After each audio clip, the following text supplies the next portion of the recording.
Conversaciones. Ideas de personas sobre cosas.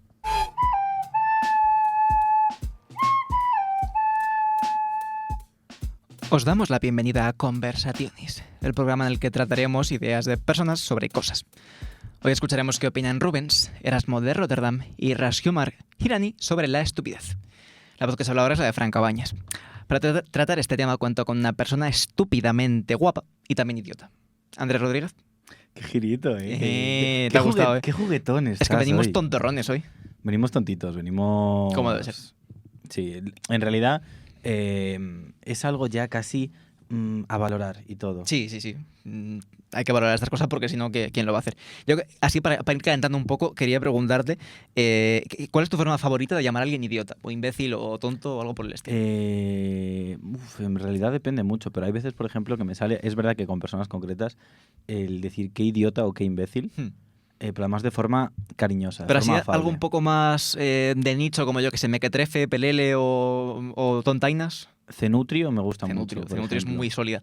No sé, yo es que todos estos que son así, poco escuchados, que lo dices y dices, te sientes como si estuvieras rescatando un insulto casi. Cenutrio, cenizo, papanatas... Es que muchos. Es que Hay verdaderamente hay muchísimos. muchos. Y luego es verdad que encontrar el que mejor le encaja a la situación y a la persona Sí. es muy satisfactorio. Pero es que la riqueza del lenguaje español a la hora de insultar, a la hora de ser faltoso y todos los matices que se pueden encontrar es una locura. Es algo digno de estudio, desde luego. Es verdad que luego nos falta pues la gracia argentina para insultar seguramente, pero, Eso es cierto. pero bueno, el castellano es más rico en armamento probablemente, en arsenal. Pero bueno, si encontráis algún calificativo por este estilo que sintáis que se ajusta a nosotros, que nos hace justicia, pues podéis compartirlo con toda confianza. Por favor. Por favor. Pero bueno, en este programa pues vamos a estar hablando sobre la estupidez, la estulticia, la idiotez y todos estos asuntos relacionados que pueden ser muy amplios porque la estupidez humana no conoce límites, ¿no? Pero bueno, dentro de estos temas vamos a tocar algunos un poco más delicados, como pueden ser el capacitismo, evidentemente, como viene a ser habitual también, por desgracia, y luego la película, sobre todo, raya también con algunos temas como el suicidio o la depresión y demás problemas psicológicos derivados de la presión social. Pero bueno, lo que es más probable que pase escuchando este programa es perder coeficiente intelectual, es decir, practicar la bimboficación o la imboficación, o sea que de nada.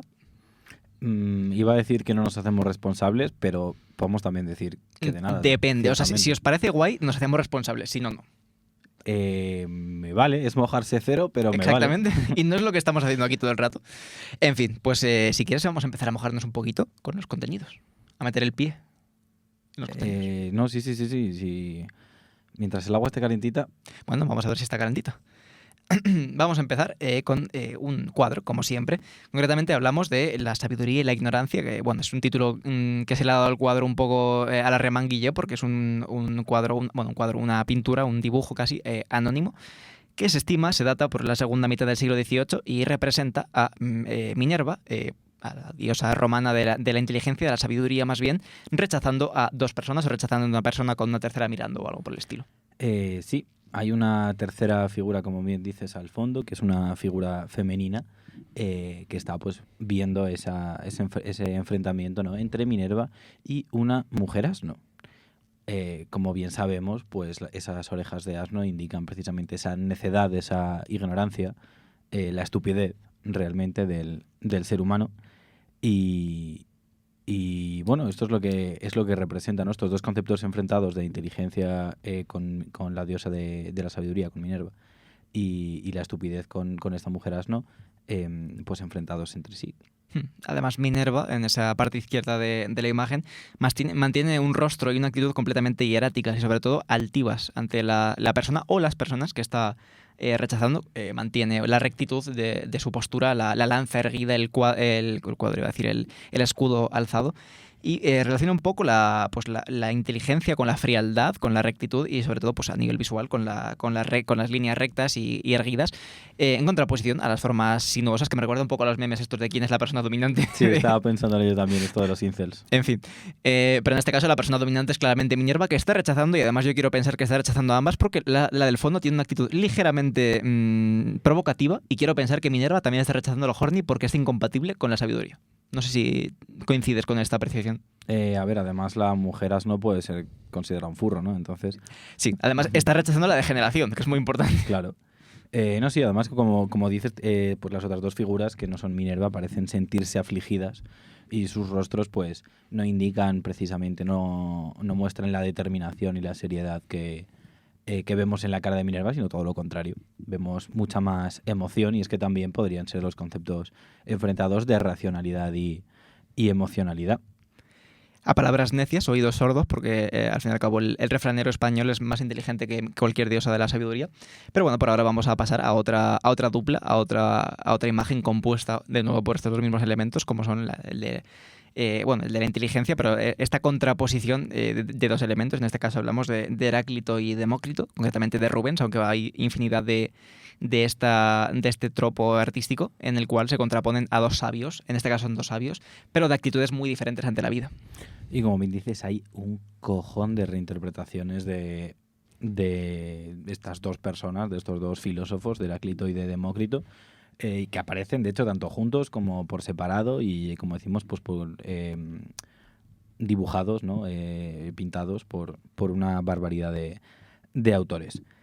El caso es que esta dualidad es una dualidad de actitudes ante una misma cosa, ante la ignorancia del ser humano. Y si Heráclito es el filósofo que ríe, pues Demócrito es el filósofo que llora. Uno casi celebra la estupidez humana y el otro se lamenta por la misma.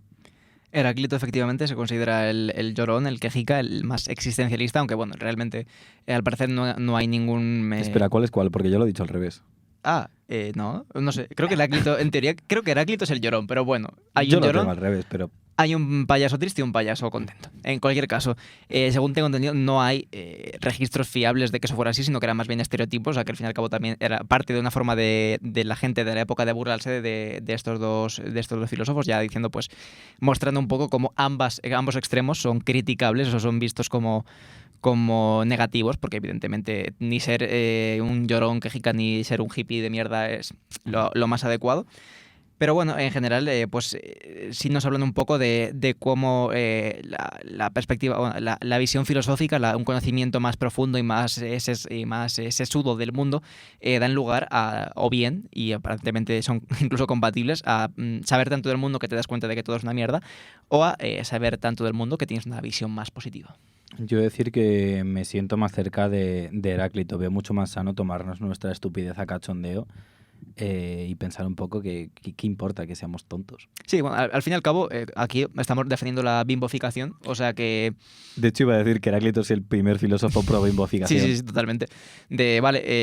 Esfuérzate por ser estúpido, esfuérzate porque te importe poco y lo conseguirás. Si eres tan listo, pues estupidízate. Es esa paradoja, ¿no?, de la inteligencia y la ignorancia, de la sabiduría y el desconocimiento. No, pero luego es verdad que más con una perspectiva un poco más seria, existe una correlación bastante chunga entre la gente que tiene un conocimiento más profundo de cosas y ratios de depresiones, por ejemplo, lo cual habla un poco más de la realidad en la que vivimos, pero...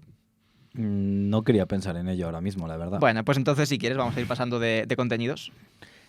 Vamos a ir a algo mucho más alegre, por favor. Venga, pues hemos repasado la contraposición entre inteligencia y estupidez, hemos repasado luego, nos presentaron un poco en la inteligencia, en estos filósofos, y ahora vamos con la estupidez o la ignorancia o la divina ignorancia, ¿no? La agradable ignorancia, una agradable sensación de no saber lo que está pasando a tu alrededor, como son estos monos que simplemente hacen cosas en cuadros, generalmente del siglo XVII.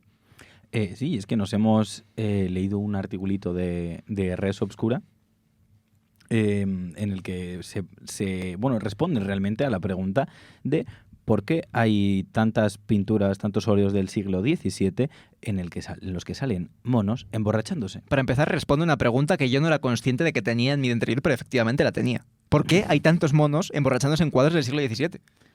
¿Quién necesita realmente una justificación? Son monos emborrachándose, mola y punto, ya está. Vale, te lo compro, pero... Pero vamos a intentar indagar un poco más, ¿no? Ya que tenemos que hacer un programa, pues convendría que buscáramos un poco... No, sí, pero en realidad yo creo que no hace falta elaborar. Es como, ¿qué más da? No, que Mola, si la punto. respuesta hubiera sido porque están guays, yo te la habría Porque comprado están también. guapos, ya está, hasta aquí. Pero el artículo pues sí que comenta algunas causas un poco más interesantes, sin dejar de un lado el hecho de que, bueno, que si no molaran no existirían tampoco. Y es que los monos se usan un poco como representación de seres humanos en circunstancias, digamos, cuestionables. Ujú. Concretamente, bueno, es la personificación de animales. Siempre se ha utilizado desde desde el arte primigenio de la especie humana para hablarnos de la humanidad, ¿no? De tratar como a animales como personas.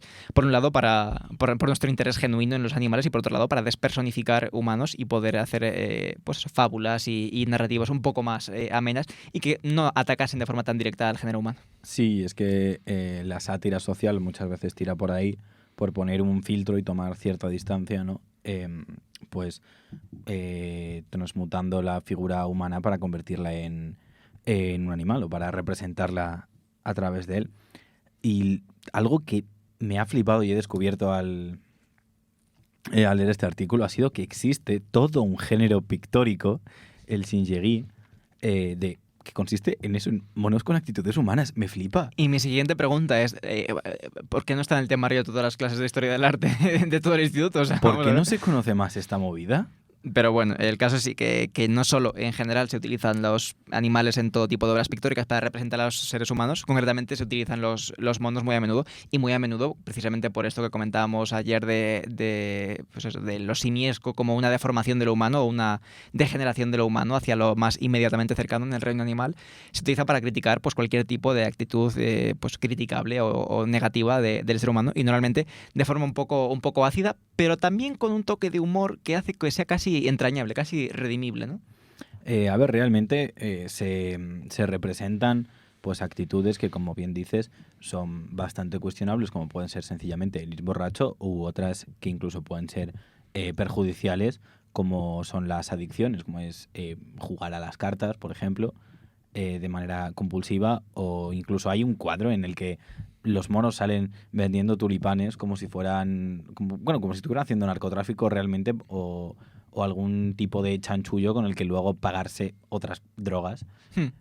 Y esto es literal, ¿vale? Podéis buscarlo. Sí, eso además bueno, casi seguro que es una referencia a un evento histórico que no sé, que supongo que conoces, que no es simplemente que estén vendiendo tulipanes, sino que también pues hubo un momento histórico en el cual había un mercado, una burbuja del mercado de tulipanes, y como vemos estos monos se utilizan... La burbuja del tulipán. La burbuja del tulipán, y estos monos se utilizan también para criticar un poco la actitud de mucha gente, por un lado de compra compulsiva, que ya es estulta de por sí, y por otro lado de la actitud negativa de traficar y de especular con tulipanes, por muy raro que suene. Pero volviendo a lo que mencionabas, es que hay una ambivalencia porque al final los monos están disfrutones, las cosas como son. Y también, pues bueno, se quiere ver ahí como cierta luz, también para la especie humana, evidentemente, en estas representaciones. Sin duda hay una delgada línea que separa hacer el idiota de forma sana y caer en cosas peores, que bueno, estos cuadros saltan un poco la comba con esa línea, pero más allá de su moralidad, de su valor moral, tenemos que decir desde el punto de vista imbo o bimbo que están muy guapos, así que vamos a disfrutar. Están muy guapos y además me recuerdan a mí concretamente a una historia que siempre me contaba mi padre de un mono que tenían aquí en un bar, tío, claro, cuando él era joven, pues tenían aquí un mono, y que por cierto además luego acabó muriendo precisamente, y es que murió por un fallo en el hígado porque bebía como un hijo puta. Pero no bebía solo, probablemente. No, pero como estaba, o sea, el mono lo tenían en el bar, evidentemente. Claro. Y claro, llegó un punto en que, yo qué sé, el mono era un poco hijo puta, te despistabas un poco, te robaba la copa, y se metía de todo para el cuerpo. Y entonces acabó teniendo un fallo en el hígado y muriendo. Claro, es que de nuevo estamos en esta ambivalencia de, joder, por un lado es un pobre mono que ni siquiera que puede controlar sus adicciones aún peor que los humanos, que ya es decir, pero por otro lado es tan gracioso ver monos fumar y beber. Pero bueno. Que está muy feo. Pero es que es muy gracioso. Y bueno, a veces estas cosas, estas partes feas, no hay que ignorarlas, igual que vamos a hablar de la ignorancia en otro aspecto. Vamos a hablar de un poco de la perspectiva de Sócrates sobre la ignorancia, esta famosísima ignorancia socrática, la noción de que solo sé que no sé nada y que soy consciente de mi propia ignorancia, como una herramienta a tu favor para adquirir el conocimiento y para escapar un poco de la propia estupidez. Y es que esa frase tan famosa, ese solo sé que no sé nada, lapidario, esa frase, pues realmente lo que representa o lo que simboliza es o bueno, más bien ¿no? Toda la sabiduría socrática, que a la vez es toda la ignorancia socrática, lo cual es una paradoja de la hostia, que es de lo que es, pues eso, lo que se le puede atribuir realmente así guapo a Sócrates en este sentido. En este sentido, sí, efectivamente, Sócrates, como probablemente la figura de daddy de la filosofía occidental, uno de los pilares que sienta en esta forma de pensamiento o en esta escuela tan longeva es sencillamente eso, que el primer paso para alcanzar un poco más de sabiduría, de conocimiento, es la ignorancia. Esto se refleja tanto en esta frase, como dices, lapidaria, como en el método socrático, que consiste sencillamente en hacer preguntas de todo lo que dudas y de todo lo que puede caber lugar a duda, tanto para aprender por ti mismo como para hacer a otra gente, en este caso alumnos o gente a la que intentas enseñar, por así decirlo, reflexionar, porque al fin y al cabo lo que nos dice esta premisa y esta perspectiva filosófica es que si no hay lugar para la duda, no hay lugar para el aprendizaje, y como entendemos que como especie somos extremadamente ignorantes, tanto como individuos como colectivo, la pregunta tiene que estar siempre en nuestras bocas. Sí, y es que es muy humilde ese ser consciente de tu propia ignorancia, que además es algo pues que podríamos considerar sí que te hace sabio. Y bueno, es que la filosofía socrática realmente nos invita a asumir que no se está seguro de nada nunca, y que todo lo que tenemos ya, lo que damos por hecho, puede volver a cambiar. Además, una perspectiva que no solo sirve para un conocimiento o para una ignorancia absoluta, es decir, para cuando no hay nada, cuando hay un vacío, una incógnita absoluta, pero también para cuestionar los conocimientos, entre comillas, que ya se consideran asentados, los conocimientos que pueden ser, digamos, dogmáticos, porque no se trata de incógnitas, sino de yo qué sé, teorías aceptadas o preceptos aceptados. Normalmente, además, cuando se imponen o se dan por hecho en la cultura y en la sociedad, pues conviene siempre tener la pregunta como herramienta. Pero también es verdad que, sin dejar de aceptar que Sócrates, pues quieras que no, algo de razón tenía, también puede ser un poco contraproducente, ¿no? Siempre tiene que haber un hueco para aceptar que tu conocimiento es sólido, porque si no tienes confianza en tus propios conocimientos, nadie la va a tener, y desde luego la confianza en uno mismo es importante, ya no solo para uno mismo, sino si quieres, yo que sé, enseñar algo o utilizar tus conocimientos para algo positivo. No, y también sencillamente porque si no, no se avanza y no se profundiza en nada si estás continuamente cuestionándote cada una de las conclusiones a las que vas llegando. Pero sí que es verdad que luego, además, ir emitiendo, ¿no? Ir formulando esas preguntas, pues hacen caer las caretas, y es que en cuanto hurgas un poquito, pues si la sabiduría es impostada, se nota. Y aunque no sea impostada, pero hay muchos estructuras de conocimiento, muchas ideas que damos por sentadas precisamente por haberlas mamado en nuestra crianza, en nuestro aprendizaje, que aunque no las lleguemos a descartar, sí que es verdad que cuestionarlas y ponerlas un poco en tela de juicio nos ayuda a solidificar los mecanismos por los cuales hemos llegado a ella. Pero bueno, en este proceso de querer aprender acerca de cosas, pues podemos dejar a un lado a Sócrates, que ya ocurrió hace bastante tiempo, y venirnos a una época un poco más reciente, concretamente el siglo XVI, 1511, en esta obra titulada Elogio de la locura, de Erasmo de Rotterdam, en el cual pues elogia la locura, más o menos. Más o menos. Muy a grandes rasgos. Aunque no solo la locura, como veremos un poquito más adelante, pero el caso es que lo que propone es abrazar la demencia, incluyendo pues su propia demencia. De hecho, es que lo dice de forma literal en el libro. Y lo que también hace es pues señalar primeramente las ventajas de la necedad, porque los necios son mucho más felices. Y esto va además en la línea de lo que decías antes, de que tener grandes conocimientos sobre un tema está vinculado a ratios de depresión más altos y a este tipo de circunstancias, de problemas. Y es que es verdad que vivir en la ignorancia más absoluta, que tu cabeza sea literalmente, que tu cerebro sea el salvapantallas del DVD. Una pechuga de pollo. Es verdad, que tengas un cerebro tan lisito como una pechuga de pollo, también me vale. es literalmente el epítome de la felicidad. Además, otra de las características que elogia de la locura precisamente de Rotterdam, Erasmo de Rotterdam, es que es muy democrática, por un lado, es decir, que está muy repartido entre todos los grupos demográficos, absolutamente pues eso, paritativa y demás. Es algo que encuentras en cualquier grupo, en todos los pueblos hay un tonto, ¿no? Como bien sabemos.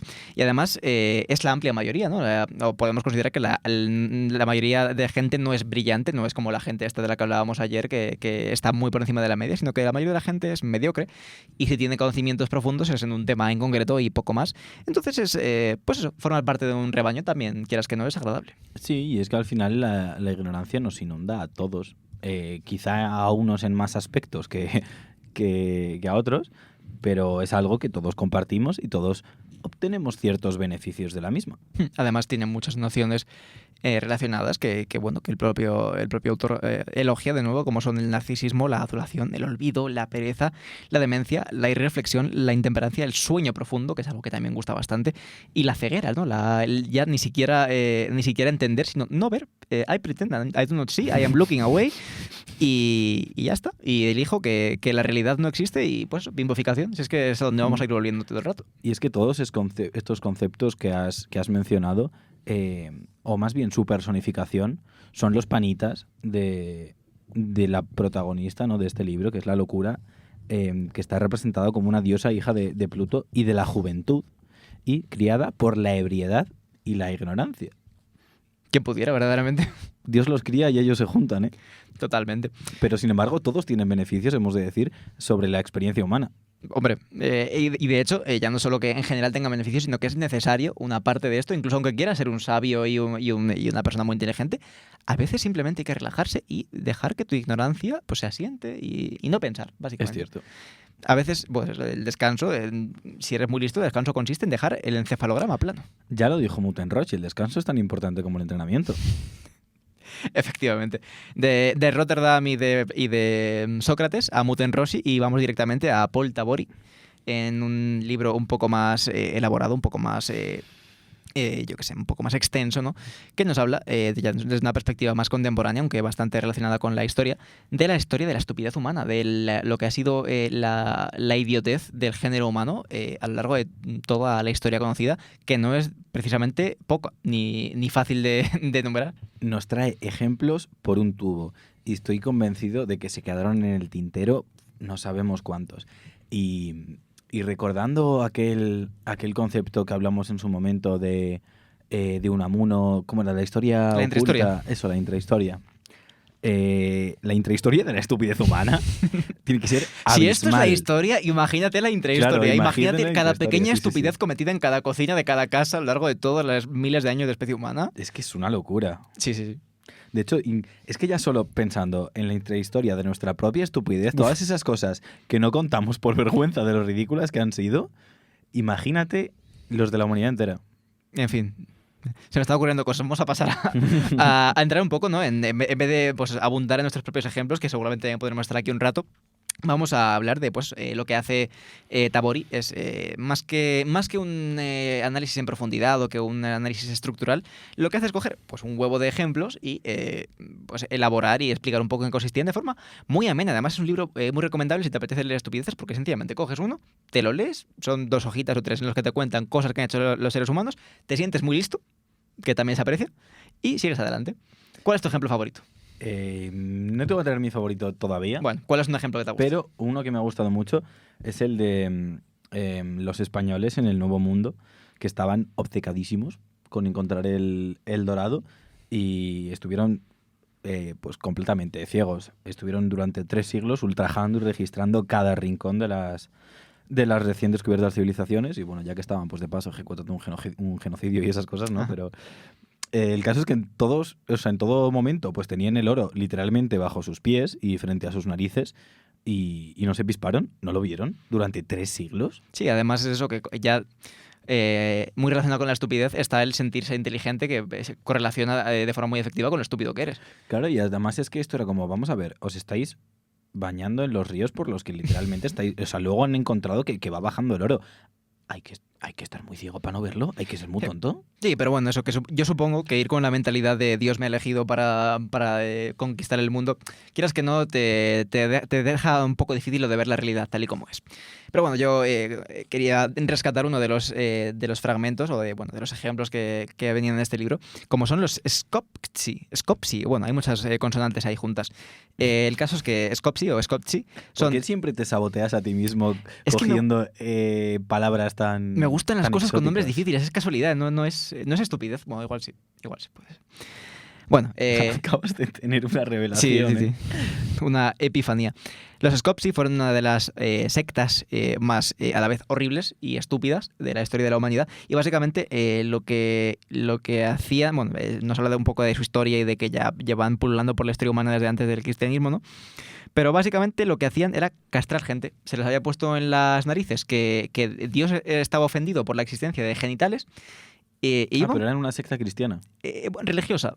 Era muy extraño, pero bueno, sí que lo relaciona, pues bueno, ya sabes cómo, no sé si sabes cómo van las sectas, no sé en cuántas has estado, te iba a decir ya sabes cómo van las sectas, pero igual no. Pero no hay ninguna, si has estado en secta sabes que no hay ninguna teología estable y entonces es todo muy flexible, ¿vale? Puedes inventarte muchas cosas. Pero eso, y que llegaban a castrar en un año lo llama cosecha, como 700 personas. Cosecha. Y pues Cosecha de nabos. cosecha de nabos y que nos demuestra que a la gente en conjunto, si se le pone las narices que los penes ofenden a Dios y convences a la suficiente cantidad de gente, pues vas por ahí castrando gente. Me parece una locura cosechar nabos de esta forma, la verdad. Pero 100 al año además. Sí. Me he quedado en shock, perdón. Pero vamos ahora a la parte de atrás de la entrepierna, ¿vale? Y nos movemos a Francia. ¿Cómo nos gusta lo que nos encanta? Y nos movemos a Francia porque en su momento, es otra estupidez muy grande que tuvo lugar allí, aparte de la propia existencia de Francia, es que en un momento dado Luis XIV tuvo una fístula y fue operado por ello. Y quienes adolecían de esta misma enfermedad pues se sintieron muy afortunados, lo cual no tiene ningún sentido. Pero no acabó ahí la cosa, eso era lo de menos. Es que hay quien se quiso operar el ojete teniendo el culo absolutamente perfecto y teniéndolo completamente sano. Y claro, la reacción de algunos de los médicos más notables del momento, ¿no? De la Francia del momento, fue negarse, evidentemente. ¡Oh, qué aguafiestas! Y la peña se indignó. ¡Hombre! Y era como, opérame el culo. No tienes nada. Claro, pero, que me operes el culo. Pero rollo, opérame el culo ¿y qué hago? Lo abro y lo cierro, porque sí, tampoco te voy a sacar nada. Tampoco puedes hacer nada, efectivamente. Ojo, es que les dio envidia. Si lo tiene Luis XIV, ¿por qué no puedo yo? Pero los nobles exigían que les operasen el culo. Encima, claro, bueno, mira, pues sinceramente, no sé, yo te iba a decir, mira, si yo soy médico de corte y alguien me dice, opérame el culo, digo, mira, me vas a pagar igual, yo lo abro, lo cierro, te digo que te he sacado algo y aquí paz y por gloria. Y cosas peores, cosas más estúpidas todavía, ocurrieron en tierras bárbaras. Y concretamente en el campo de la jurisprudencia. Sigues hablando de Francia, ¿verdad? En tierras bárbaras, te he dicho. Vale, te he entendido bárbaras, digo. No, en tierras bárbaras. Como decía, en la jurisprudencia, lo cual es más grave porque esto ya es como un sistema, ¿no? Y sí, una organización y esas cosas. El caso es que en una localidad iniciaron una causa contra los ratones de campo por destruir cosechas. Hubo un proceso judicial con sus testigos, sus abogados, todas estas... Los abogados, con todas las garantías. Los abogados serían humanos, claro. Supongo. Pues ahí ya hay un sesgo importante. Cierto. Pero un proceso judicial, en teoría, con todas sus garantías, y al final pues hubo una condena en la que se condenaba a los ratones de campo a abandonar el pueblo. Yo ya no sé si la acatarían o no, pero... Se condena a los ratones a dejar de comer los productos del pueblo. Claro, pero la sentencia esta, a ver quién la acataba. Pero otras sentencias sí que se acataron. Una yegua fue condenada a muerte en 1692. No me pregunte por qué. Hombre, eso no es tanto acatarla como que si te dan un tiro en la nuca, pues... Ya, bueno, también acatar. Es verdad. Un toro fue enviado a la cárcel en 1499. Pobre de su compañero de celda. Sí. Pero no, igual era una cárcel de animales. También puede ser. También puede ser. Se ejecutó públicamente a un cerdo en el patíbulo en 1386. ¿Sigues hablando de Francia? Ejecutar a un cerdo en el patíbulo es como darle mucha importancia, ¿no? Sí, es hacer una matanza, pero como muy subida de tono, ¿eh? Totalmente. Y luego ya alejándonos un poco de Alemania, ¿no? En Rusia, un carnero fue enviado a Siberia. Un carnero. Un carnero. No iría por su propio pie, igual estaba simplemente pastando y acabó en Siberia. También puede ser, oye, habría que investigar. Y en Austria, y esto ya es que me parece lo más ridículo de todo, un perro fue condenado a 1 año y medio de cárcel por morder a un alcalde. Bueno, eso me extraña menos, fíjate. O sea, no sé, dentro de todo lo que has contado.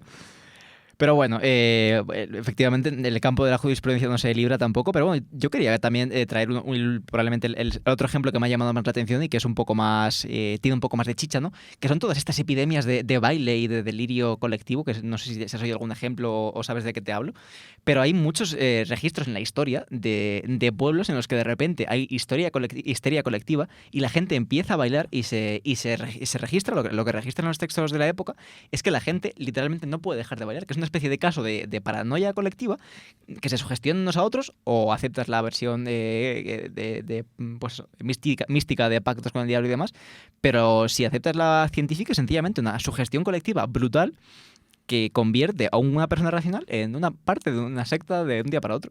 Y hasta morir de agotamiento. Hasta morir de agotamiento o hasta lo que sea. Hasta la extenuación. Pero bueno, y hablando un poco de baile, podemos hablar de cómo representan o de cómo se ha representado en la especie humana la locura o de para qué ha servido a nivel de interpretación. Hablamos de gente que baila, pero que también cuenta chistes, que hace sencillamente el estúpido, que imita, que hace malabares y que hace cualquier cosa que se pueda considerar divertido o gracioso para quien esté dispuesto a pagar, como son bufones, como son payasos y ese tipo de figuras. Que históricamente además han sido representados de forma bastante faltosa, como mínimo. Y es que históricamente se les ha representado casi como objetos, y es que es verdad que bailan un poco, o al menos bailaban sobre todo antes, ¿no? Esto ya ha ido cambiando gracias a...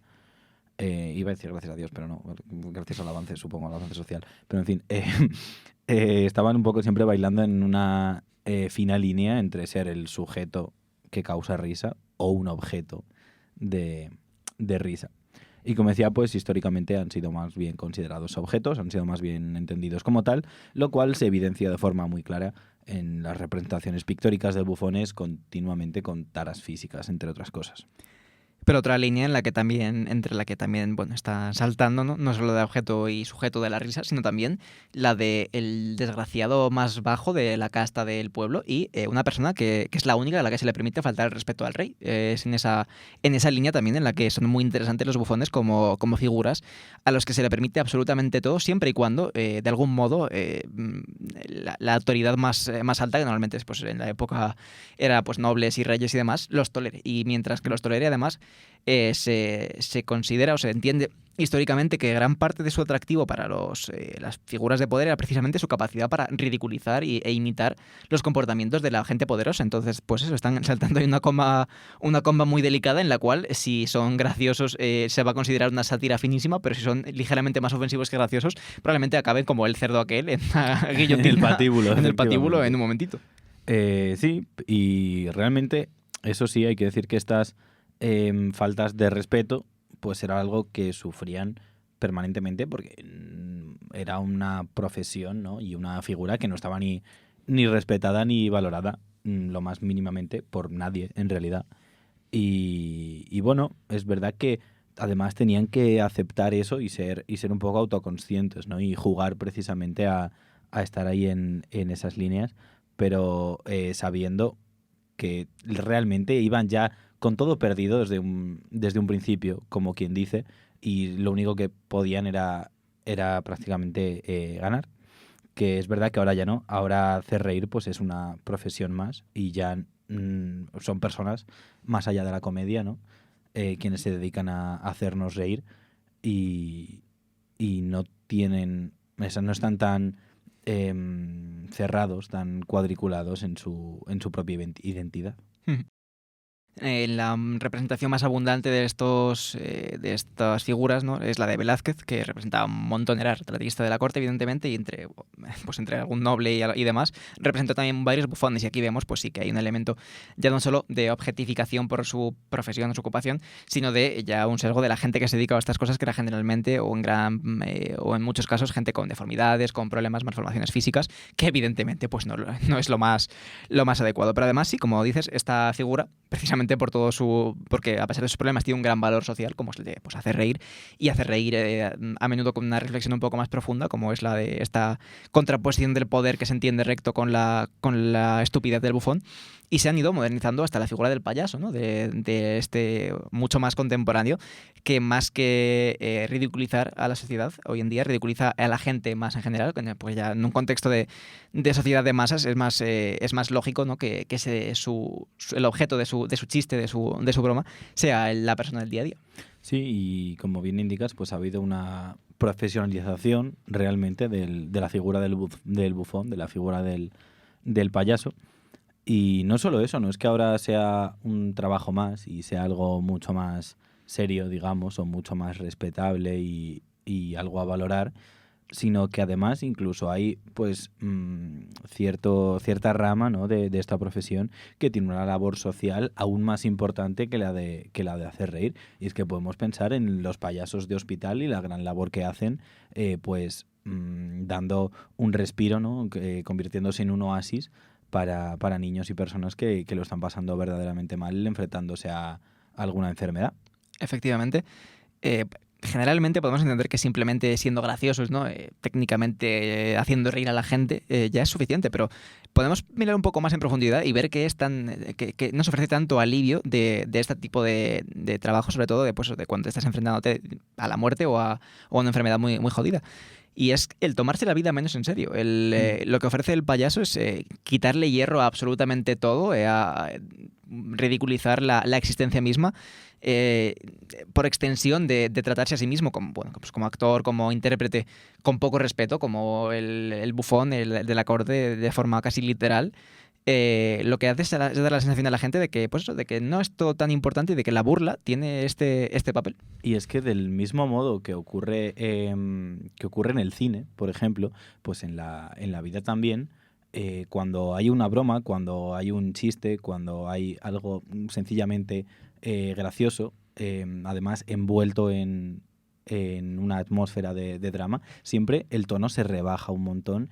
Y por un momento, aunque sea algo pasajero e ilusorio, por un momento pues todo se vuelve mucho más agradable, o a todo le quitas pues cierto carácter negativo, o le quitas el miedo que te pudiera dar en otro momento, y todo pues lo ves de color de rosa.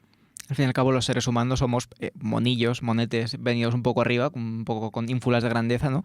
Y por tanto, la estupidez, pese a lo que nos podamos reír de ella y tal, sí que tiene una gran importancia en la sociedad humana y en cualquier contexto cultural, porque nos recuerda que al fin y al cabo, por muy en serio que nos la tomemos, la vida es vida, la vida es un proceso, estamos aquí un rato y por tanto, pues si algo está siendo demasiado pesado, como cualquier contextos que definías tú, entierro o cualquier contexto con una atmósfera muy cargada, simplemente un chiste puede servir para recordarle a la gente de que sigue existiendo la posibilidad de reírse, de que sigue existiendo o que la vida es solo tan liviana o tan pesada como tu perspectiva, como tu punto de vista, que a menudo pues no lo controlas por completo, pero que sí puedes manipularlo un poco, pues escuchando o haciendo una bromilla. Y por eso, como cada vez nos dirigimos a una distopía más grave y más cruda, pues cada vez quizá necesitemos más humor, ¿verdad? Para poder tolerar esto y seguir viviendo. Bueno, desde luego es un pensamiento que está muy, muy en línea con esto que estaba diciendo. Pero bueno, como no es un pensamiento agradable y aquí se trataba de lo contrario, vamos a ir pasando a lo siguiente. Y es que precisamente hay veces que esta relación, ¿no? Esta estupidez realmente no tiene precisamente una reacción positiva en nosotros, sino que vemos a gente estúpida y lo que nos causan es una rabia que flipas. Puede pasar. Por ahora vamos a hablar de un poco la percepción propia de inteligencia y de estupidez en comparación, ¿no? Este efecto Dunning-Kruger, que es bastante conocido, aunque quizá no tanto el nombre, pero que todos hemos experimentado en algún momento y ámbito de nuestras vidas, en el cual, pues puesto de forma muy sencilla, cuanto más inteligente eres, cuanto más sabes de algo, menos o más consciente eres de lo mucho que te falta por saber, mientras que cuanto menos sabes de algo, más probable es que pienses, Dios, es que soy la hostia, mírame. Pero es verdad que esto, cuando te pasa a ti, vale, pero verlo desde fuera da muchísima rabia. Es que es horrible, es que, uff. Sí. De hecho, hay infinidad de contenido en las redes sociales de vídeos de gente a la que le pasa esto. Pues el típico contenido pornográfico de no sabía quién le estaba hablando por internet y resultó ser un miembro de la NASA. No sé si sabes a qué tipo de cosa te refieres, pues de esto, de alguien que le intenta explicarle a una persona por internet en qué consiste algo de vale. tal. Sí, pues eso, es básicamente ver a alguien que se pensaba que estaba en lo alto de la línea de la gráfica de Dunning-Kruger y estaba en la parte más baja. Que de hecho, ese tipo de interacciones en las que un idiota intenta explicarle a un experto en una materia algo sobre esa materia, ¡buah! Oro. Sí. Oro puro. Y eso, tiene que haber algo satisfactorio pues en saber, en ver a alguien quedar en ridículo cuando se las daba un poco de listo. Y bueno, trayéndolo más a la parte teórica, pues el efecto Dunning-Kruger, pues traemos concretamente más bien un artículo sobre este propio efecto de Jesús de la Gándara de 2012, que pues nos explica un poco el efecto, pero que sobre todo lo que hace es ponerlo en relación o llevarlo a la práctica con la sociedad contemporánea y cómo en este nuevo paradigma de la información y del conocimiento, el efecto Dunning-Kruger tiene una importancia mayúscula. Sí, pero bueno, para empezar hay que decir que el efecto Dunning-Kruger se rige por dos principios fundamentales, que son, primero, que los incompetentes tienden a sobreestimar sus propias habilidades y, segundo, que son incapaces de reconocer las verdaderas habilidades en los demás. ¿Cuál es el que más rabia te da de los dos? La incapacidad de comprender la propia estupidez creo que es la peor de las dos. Sí, a mí me parece más grave también todavía. Y bueno, el caso es que estas dinámicas pues llevan a conclusiones erróneas, llevan a decisiones desafortunadas y lo peor de todo es que te llevan a no ser consciente de que estás tomando estas malas decisiones o de que estás llegando a estas conclusiones a las que no deberías estar llegando porque no tiene ningún sentido. Es un poco que se te junta el hambre con las ganas de comer, la verdad. Pero bueno, no sería tan importante si se quedase simplemente en el ámbito de la práctica. Luego en la vida real es verdad que la confianza, la autoconfianza que tiene la gente que está en la parte más baja de la tabla es mucho más atractiva que al menos en niveles de comunicación pública y demás, es mucho más atractiva que la moderación o la humildad de una persona que está en lo alto de esta gráfica precisamente, y por tanto se crea un poco el efecto contrario, ¿no? De un loco gritón es mucho más atractivo que un genio humilde, un genio callado, y por tanto hay que tener este efecto en cuenta a la hora de pues realizar o de darse cuenta de cuando pues te encuentras con un charlatán o con una persona que verdaderamente sabe de lo que habla. Sí, y es que normalmente pues quienes sufren, ¿no?, de este efecto Dunning-Kruger son muy atrevidos en el sentido de que esta ignorancia pues les lleva a ser muy atrevidos sencillamente y a crecerse y a tener mucha confianza. Hacen un poco la del bicho palo, la verdad, las cosas como son, que es verdad que, bueno, puedo entender hasta cierto punto, me puede parecer ya no solo respetable, sino incluso algo a valorar, que oye, ya que no sabes, al menos pues haz que lo parezca. Depende del contexto, puede ser algo bastante guay, simplemente. Según el contexto puede estar bastante y guay, además, a mí me parece me da la sensación de que hay un ejemplo muy claro y muy concreto de efecto Dunning-Kruger llevado un poco a otro ámbito, que es el de estar borracho, que cuando más borracho estás, menos controlas en general de tanto a nivel físico como intelectual, y más confianza tienes en ti mismo. Entonces, pues hay un pequeño efecto Dunning-Kruger. Sí, supongo que sí. O depende, hay supongo que quitas el filtro. Hay muchos tipos de borracho igualmente. Y bueno, ya como último dato curioso, esta gráfica tiene el nombre de Dunning, que era una persona muy vanidosa, y Kruger, que era una persona muy inteligente. Es un poco ridículo, pero es así. Y respecto a esto que decías de la ebriedad realmente y el efecto Dunning-Kruger, sí que es verdad que los borrachos tienden a sobreestimar sus propias habilidades. Como para levantarse del suelo, por ejemplo. Como mínimo, físicamente. Con lo cual, ya solo tirando por ahí, es verdad que hay una relación que podríamos estudiar. Mira a ver si quieres dedicarte a ello. Sí. Yo he llegado a sobreestimar mis capacidades para huir de un coche de patrulla de policía, por ejemplo, pero bueno, eso es un asunto para otro día. De momento vamos a pasar, si te parece bien, a un juego que básicamente trata de hacer el ganso. ¿Cómo es el ganso juego? Vamos con Untitled Goose Game. No sé si aquí realmente lo llamaron el ganso juego. No, te lo has inventado, ¿verdad? Creo que es de José Ju. Ah, vale, sí, lógico, comprensible, la verdad. Si me lo dices así, sí me lo creo. Creo Suena que José Ju, efectivamente. Sí, es el juego del ganso sin título. Sí. El juego, no el ganso, en fin. Del ganso tampoco tiene título, pero... Bueno, sí, igual el ganso es un sir o un lord o algo de eso. No pero, creo. no me parecería tan raro que le dieran algún título nobiliario a un ganso. Bueno, si no, pues lo hacemos canon ahora mismo, tampoco pasa nada. Animales más ridículos han tenido títulos nobiliarios, efectivamente. Bueno, nos vamos un poquito por las ramas, pero el caso es que Untitled Goose Game es un juego que consiste en literalmente hacer el ganso. Sí. Básicamente la mecánica es estar en una serie de niveles de pantallas, ¿no? Y te dan objetos con los que interactuar y tu primordial objetivo es tocar las narices a los aldeanos de un pequeño pueblo sin nombre, sin ninguna característica concreta, porque a ti lo que te importa es que esa gente está a sus quehaceres tranquilamente, viviendo su vida, y tú te dedicas a molestarlos de formas muy ingeniosas. Y en este sentido me recuerda a Incordius, el mago del que hablamos en el episodio de la infancia. No, pero sí, el caso es que el ganso, este ganso jugable, ¿no? Este personaje pues tiene la libertad realmente propia de la estupidez.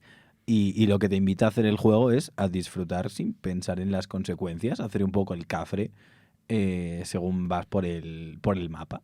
El juego te convierte en un payaso y además hace que lo disfrutes, porque la principal característica que tienen los juegos es que son divertidos y por tanto cualquier actividad que te pongan a hacer va a ser, pues eso, mínimo entretenida. Entonces, aunque tú seas la persona más seria y más recta del mundo, si a ti te dan este tipo de mecánicas y te recompensan por tocar las narices a la gente, lo vas a acabar haciendo. Y de esta forma te conviertes un poco en el bufón del pueblo, un bufón también de con buenas intenciones.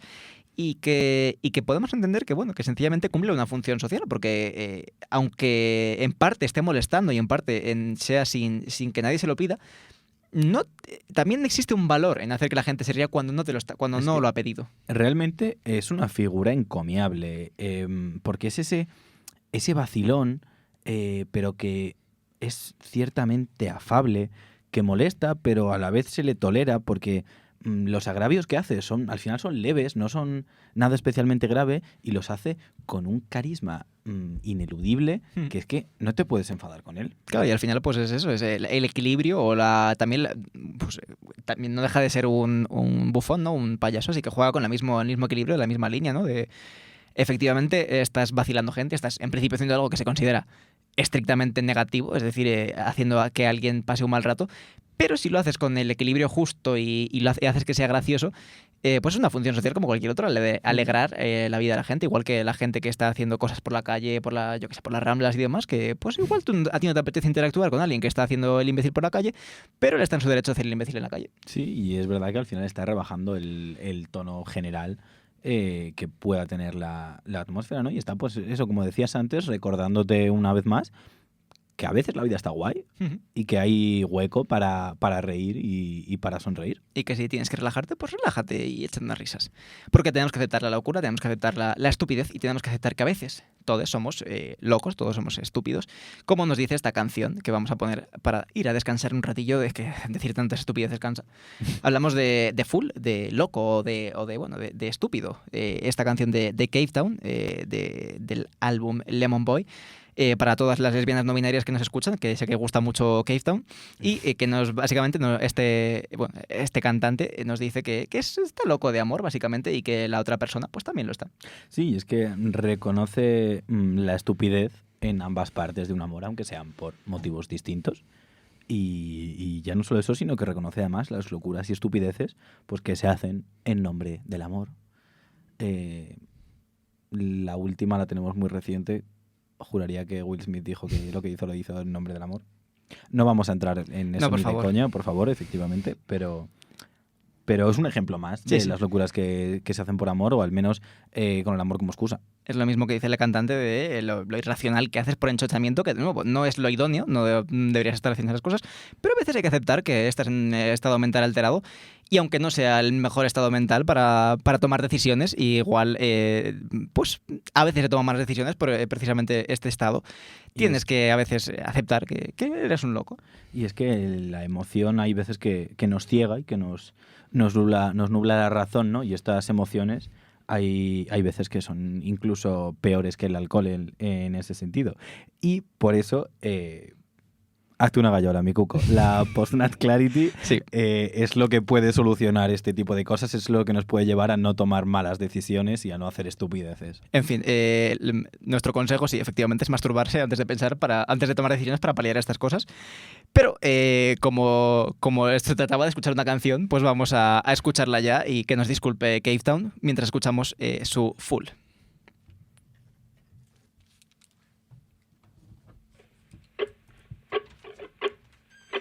I'm just a fool to keep on chasing after nothing great. You're just a fool to keep pretending that you're loving me. I don't know where I'm supposed to go.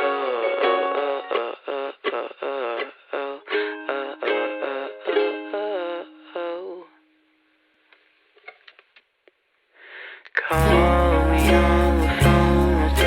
I'll talk to you while half asleep, complaining about your mother. So I'll take you to the cemetery. Ran to me, I like the sound, I like your voice, I like your mouth.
Vas de lista, vas de guapa, de que nada se te escapa.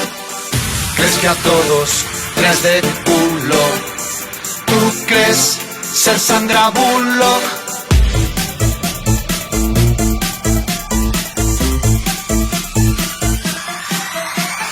Me rayas, mejor te callas, que un par de cosas te voy a decir. 2 puntos, eres tonta y eres gilipón. Eres tonta y eres gilipón. Me agobias con tus historias y un par de cosas te voy a decir. 2 puntos, eres tonta y eres gilipón. Eres tonta y eres gilipón.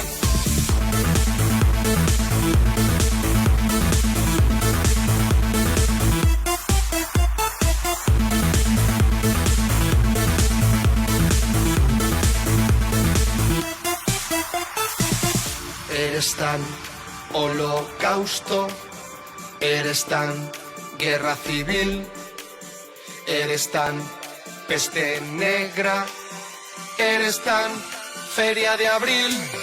Me rayas, mejor te callas, que un par de cosas te voy a decir. 2 puntos, eres tonta y eres gilipón. Eres tonta y eres gilipón. Me agobias con tus historias y un par de cosas te voy a decir. 2 puntos, eres tonta y eres gilipón.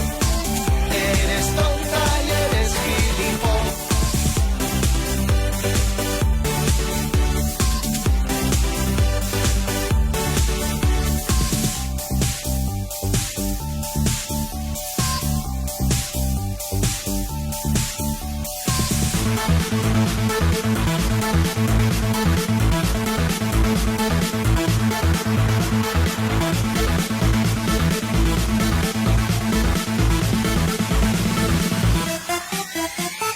Me rayas, mejor te callas, que un par de cosas te voy a decir. 2 puntos, eres tonta y eres gilipón.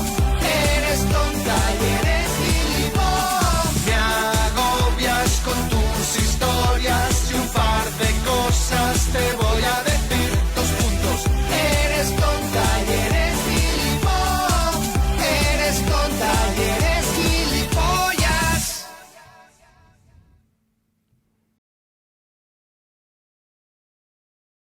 Estamos de vuelta en Conversationis después de escuchar este tema Raken y de hacer un hermosísimo contraste entre 2 canciones, sobre todo de un tono bastante distinto, que además vamos a culminar cuando escuchéis la de cierre, porque han sido desde luego un arco de completamente inolvidable. Pero bueno, escuchábamos, como digo, este Tonta Gilipo de Ojete Calor, que es un tema raco además muy patrio. Sí. De hecho, de este grupito montado por Carlos Areces y no sé quién más, porque no me acuerdo del nombre de la otra persona, honestamente, ya lo siento. Pero vaya. Desde aquí disculpas a la otra Sí, persona. Desde aquí lo siento. Pero bueno, sí, es completamente diferente, como decías, a full. Y bueno, nos habla quizá de esa diferencia de percepción sobre un mismo sujeto, sobre la autopercepción y la percepción ajena, y se dedica pues a insultar a la otra persona. Pero también no solo cómo se percibe esa persona como superior, sino también cómo la bilis, la rabia que te da una persona te impide ver algo ni siquiera que haga medio bien ni por una vez. Y es que a veces, sin saber siquiera por qué, se te cruza una persona y dices, es que parpadeé y le doy una hostia. Sí, y además, ni siquiera es... a veces es eso, que ni siquiera es que le odies, pero ves que todo lo que hace te parece estúpido. Que te da rabia, que te sienta mal. Y bueno, parece súper estúpido todo, independientemente de lo que sea. Incluso son actitudes que ves en otra persona y para nada dirías lo mismo, pero... Además es una canción que, bueno, que insulta, como decíamos, con esta calidad de insulto español, que pocas cosas me hacen querer volver a nacer español, como escuchar gente insultar. Chefskis. Y bueno, y lanza calificativos, pues eso, desde Holocausto a Guerra Civil a Feria de Abril, que también es maravilloso. La creatividad y exageración del insulto, vamos, la apruebo totalmente. Es que, como bien dices, eres Holocausto, eres Guerra Civil, eres Peste Negra, eres Feria de Abril, es una locura. Y lo mejor de todo, que también recurre a la forma más sencilla, como es tonta gilipó. Sí. y es algo que aprobamos también muchísimo. Es como que las estrofas intentan buscarse un poco más de retrueca, ¿no? Este insulto ligeramente más elaborado, pero luego ya el estribillo es como, pues eres tonta y eres gilipollas y ya está. Y es que esa dualidad es maravillosa. Es maravilloso. A veces, bueno, meterse con alguien, ser un poco sassy, un poco salty, siempre mola, siempre. Además es muy gracioso. ¿Para qué Sí, vamos a...? y además es eso, que la flexibilidad a la hora de ser faltoso que te ofrece el idioma español es que hay que aprovecharla. A mí me Es da- que hay que aprovecharla, hay que exprimirla. A mí me da rabia porque me gusta muy poco el drama, o sea, me da muchísima pereza, pero echo de menos insultar gente. Insultar con bilis, porque puedo insultar gente a la que no conozco, a la que odio por motivos tal, pero el drama personal y ese insulto, pues casi escupiendo, lo experimento un poco y me da casi rabia. Lo echas de menos. Casi lo echo de menos. Me da más pereza el drama entre personas que de las ganas que tengo de insultar, pero... Hay que ponerlo en la balanza y Sí. ver qué te conviene más. Pero es verdad que de vez en cuando te de puede vez dar en un cuando. capricho. Sí, claro, sí. Hoy me Una apetece. vez al año no hace daño, ¿no? Hoy me apetece. Bueno, vamos a continuar con este programa, que como digo, cerrará con una canción que hace también un poquito de contraste tonal, pero por ahora vamos con la pregunta que siempre nos planteamos de todos los programas, en este caso acerca de la estupidez. Y en este caso queríamos preguntaros, y os hemos preguntado de hecho, si el ser humano es estúpido o inteligente por naturaleza en general. Y no tenemos respuestas, no hemos obtenido esta vez ninguna respuesta, lamentablemente. Pero según estoy leyendo mi respuesta, estoy convencido de que vas a tener la misma que yo. A ver, Voy a preguntarla una vez más para que respondamos los dos a la vez. no creo que tenga... Bueno, ¿El ser humano es estúpido o inteligente? sí, Sí. somos gilipollas. Bueno, creo que esto responde. Podemos pasar a la siguiente parte. Mi respuesta es literalmente sí, no elabores entre paréntesis. O sea, Yo me había puesto inclusive yes citando Sí. al subreddit, pero sí, Sí. es básicamente sí. sí. Em, Bueno, es que es ¿elaboramos así. o...? Para elaborar no tengo mucho más que decir, que realmente todos, pues, un poco como Hannah Montana, ¿no? De Best of Both Worlds, todos somos ambas cosas, en unos aspectos u otros, en unos momentos u otros, así que sí. Nada, sí, hombre, el ser humano pues es muy estúpido en muchos aspectos y tal, pero destaca en un ámbito concreto de la inteligencia, como es el ser versátil, el ser apañado. No penséis en nosotros, que somos mal ejemplo, pero en general pues sí, hay esa versatilidad, ¿no? De la especie humana, no de individuos como nosotros, que además compartimos 2 neuronas y lo usamos para esto, o sea que tampoco somos un valor muy positivo para la especie humana. En fin, Bueno, hay teorías. hay teorías. Y como somos 2 idiotas, vamos a hablar, como no puede ser de otra forma, de 3 idiotas.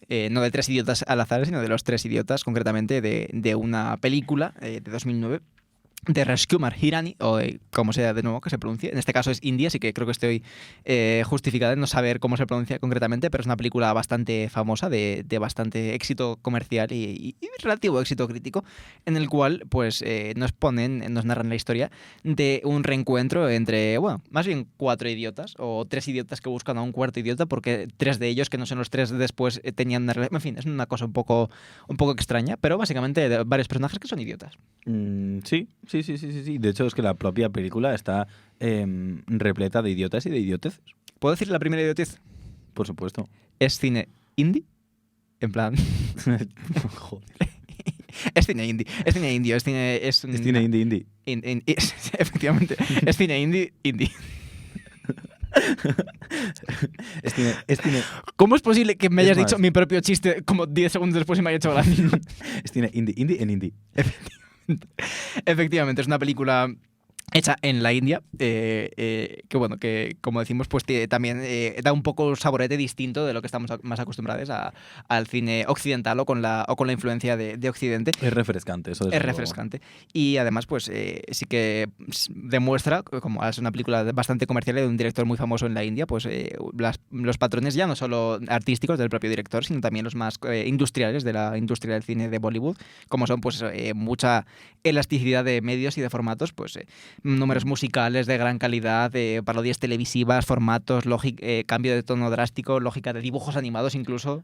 Hay que decir que los números musicales de esta película, además, están muy guapos. Están muy guapísimos y ya no solo a nivel musical, sino que visualmente es una pasada y eso es Sí, algo sí, que sí. verdaderamente no se ve mucho en el Son cine. muy disfrutables. Y es algo que el cine más, pues eso, lega más Hollywood, lo dejó atrás ya pues hace bastante tiempo y desde el musical lleva de capa caída mucho tiempo. Sin embargo, en la industria de Bollywood, al parecer, el número musical nunca ha sido tanto un género como un elemento más de películas en general y por tanto se ha mantenido como esta parte que tienen todas las películas de gran éxito comercial.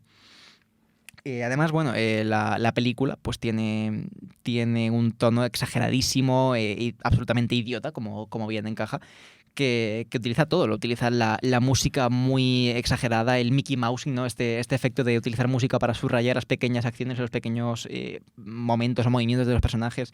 El ritmo, el montaje, pues tiene escenas a cámara rápida, a cámara lenta. Lo usa todo con el objetivo de pues hacerte reír y hacer que además sea una película muy amena, que a pesar de lo larga que es, porque es bastante larga, a mí personalmente se me hizo bastante amena para la tralla que es. No, sí, para las casi 3 horas que dura, la verdad que se hace muy amena. Pero como bien dices, que incluso a pesar de usar todos estos elementos y tratar un poco incluso al espectador como un idiota y hacer cosas muy evidentes pues con elementos como el sonido, no sé, a veces como que consigue pues darte una experiencia muy disfrutable. A mí me trata como idiota como espectador y yo se lo agradezco. Es decir, o sea, es lo que debes hacer si quieres hacer que me lo pase bien un ratejo. Pero bueno, retomando un poco, es sencillamente la premisa. Es un grupo de 2 estudiantes que conocen a un tercero que pues, es una persona muy particular, que tiene bastante talento y una forma de ser bastante particular, bastante peculiar, llamada Ranchu, que a su vez comparten clase con un tipo que pues, es el típico empollón de clase y demás, y vemos a lo largo de... Friki. Un friki. Vemos a lo largo de un larguísimo flashback, de una historia, de una backstory muy larga, cómo pues, desarrollan su tiempo en una universidad de alto prestigio de ingenieros de la India, y en el presente cómo son personas ya adultas, con sus vidas un poco en comparación con el pasado, con lo que se imaginaban en el pasado, y habían quedado en reunirse varios años después y lo hacen, y resulta que no aparece el tal Ranchu y se van juntos a buscarlo. Sí, de hecho son citados por este friki que decíamos, ¿no? por Chatur. Creo que no teníamos el derecho a llamar a nadie friki, pero bueno, continúo. No, a ver, yo me lo llamo a mí mismo, pero es que sencillamente es una palabra que cayó en desuso hace unos años porque se asoció de manera a cosas muy negativas y quiero reivindicarla. Está guay, ¿no? Está guay. Supongo, es que además me hace mucha gracia. El caso, Chatur citó a estos 3 idiotas, a Rancho, a Raju y no me acuerdo cómo se llamó el tercero. Yo tampoco. Pero bueno, citó a estos 3 idiotas años después para comparar el éxito que habían tenido. Lo cual ya es una idiotez en sí mismo, ya es un reto súper absurdo y súper ridículo. Pero vamos a escuchar cómo planteaban, ¿no? esta historia ellos mismos. साला पैदा होने के लिए भी 300 million sperm से रेस लगानी पड़ी थी